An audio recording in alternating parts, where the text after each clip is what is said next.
अस्सलामुअलैकुम प्यारे साथियों। आज हम एक ऐसे गुनाह के बारे में बात करते हैं जिससे इंसान के अमाल जो है वो ज़ाया हो जाते हैं। वो है दूसरे के बारे में साख्ता फतवा देना। रसूलुल्लाह सल्लल्लाहु अलैहि वसल्लम ने फरमाया कि एक आदमी ने कहा, अल्लाह की कसम, अल्लाह फ़लाँ आदमी की मग़फ़िरत नहीं फ़रमाएगा।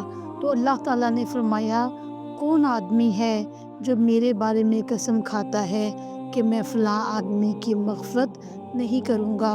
वो सुन ले, मैंने फ़लाँ को माफ़ कर दिया और मैंने तेरे अमाल ज़ाया कर दिए। इसलिए प्यारे साथियों, हमें किसी के बारे में राय कायम करने की ज़रूरत नहीं है कि फ़लाना ऐसे है, फ़लाना गुनाहगार है, बल्कि अल्लाह की ज़ात बेहतर जानती है कि वो हमसे कितना अच्छा है, हमसे कितना बेहतर।